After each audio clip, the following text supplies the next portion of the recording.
Assalamualaikum warahmatullahi wabarakatuh. Kali ini kami akan menjelaskan tentang metode Welford yang disusun oleh Hoirunisa Finurdin, Cinta Maulida Harni, Siti Almuafiyah, Anissa Lestiani, dan Riora Adrian. Kira-kira apa itu metode Welford? Metode ini diusulkan oleh Bapak Welford pada tahun 1962 yang digunakan untuk menghitung varians yang awalnya dijelaskan oleh Donald Knuth. Pada umumnya, menghitung varians dan deviasi standar menggunakan two-pass atau dua langkah. Yang pertama, menghitung mean dalam satu lintasan data, kemudian lintasan kedua untuk menghitung selisih kuadrat dari mean. Namun, metode tersebut kurang optimal karena ketika simulasi acak akan sangat mahal untuk menyimpan sampel hanya untuk melakukan penyaluran kedua atau lintasan kedua. Masalah itu adalah salah satu kasus pendekatan matematika sederhana ternyata memberikan hasil yang salah karena tidak stabil secara numerik.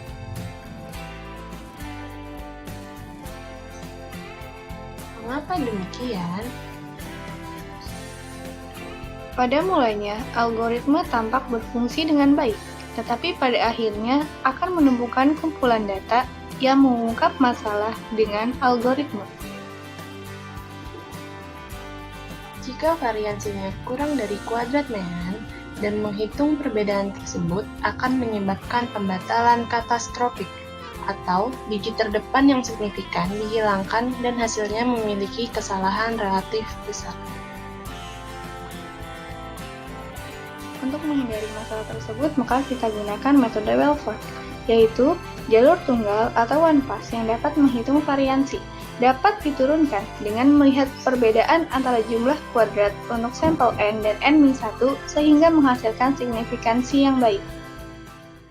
Jika kita aplikasikan untuk mencari variansi dengan Python, tentunya secara umum rumus variansi adalah S kuadrat sama dengan sigma xi kuadrat dikurang n x bar kuadrat dibagi dengan n-1.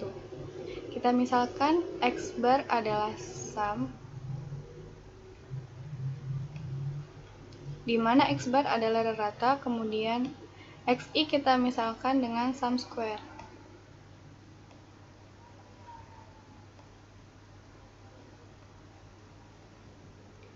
Kemudian kita generate ulang rumus tersebut menjadi 0,0, di mana n adalah banyaknya data, kita misalkan dengan x. Untuk setiap x di elemen x besar, atau untuk setiap elemen di x besar, kemudian sum kita jumlahkan datanya adalah x, kemudian sum square adalah x dikuadratkan. Kemudian karena tadi x bar adalah rata, maka rata kita dapatkan rumus sum dibagi dengan banyaknya data.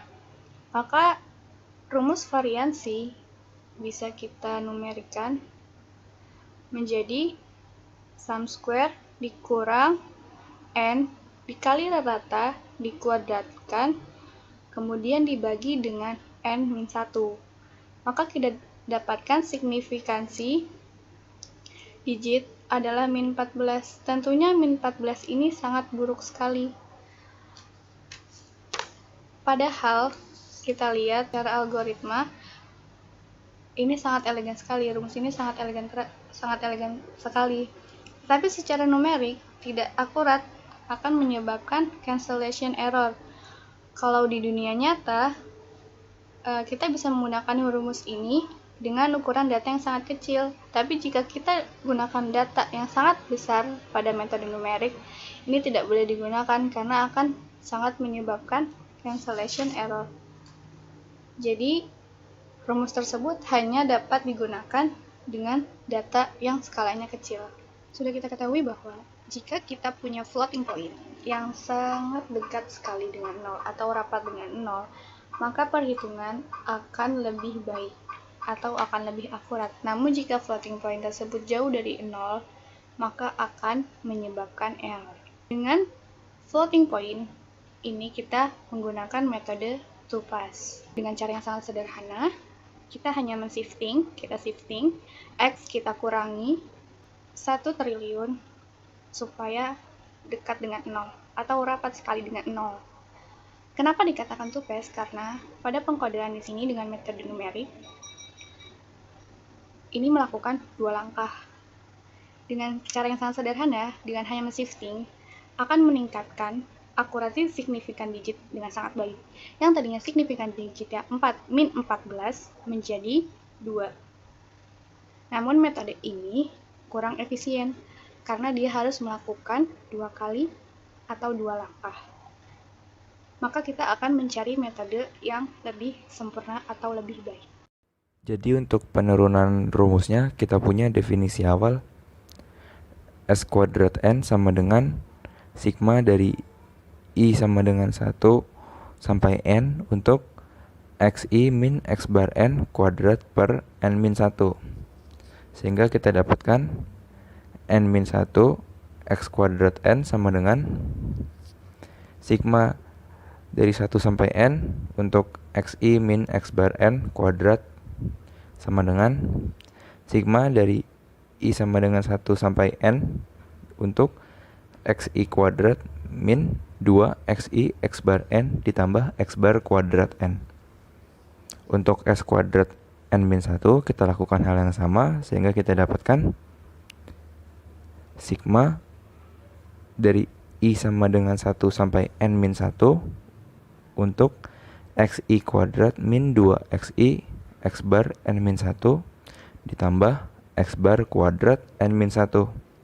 Sehingga kita dapatkan persamaan N min 1 S kuadrat N dikurang N min 2 S kuadrat N min 1 sama dengan sigma dari I sama dengan 1 sampai N untuk XI kuadrat min 2 XI X bar N ditambah X bar kuadrat N dikurang sigma dari I sama dengan 1 sampai N min 1 untuk XI kuadrat min 2XI X bar N min 1 ditambah X bar kuadrat N min 1 sama dengan X kuadrat N dikurang 2XN X bar N ditambah X bar kuadrat N ditambah sigma dari I sama dengan 1 sampai N min 1 2 XI X bar N min 1 dikurang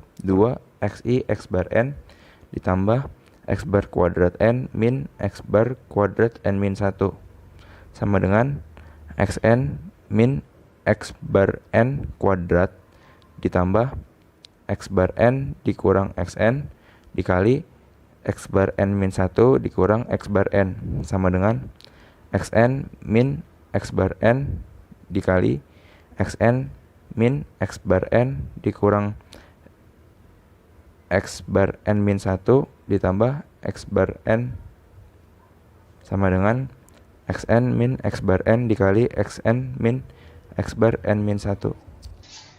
Karena metode-metode sebelumnya dianggap belum yang terbaik, maka pada saat itu Bapak Welford menemukan metode Welford, yang dimana didapatkan dari penurunan rumus yang sudah dibahas tadi, yaitu XN min X bar N dikali XN min X bar N min 1, yang dimana ketika kita sudah masukkan ke dalam Python, maka menghasilkan signifikansi digit yaitu 2, dimana signifikansi digit ini merupakan signifikan yang baik. Nah, kesimpulannya, metode Welford ini merupakan metode yang terbaik untuk mencari variansi di dalam Python karena merupakan metode yang single pass atau one pass dan juga menghasilkan signifikansi yang baik. Sekian dari kelompok kami. Kami sangat terbuka atas kritik dan sarannya jika terdapat pemaparan yang salah. Kurang lebihnya mohon maaf. Wassalamualaikum warahmatullahi wabarakatuh.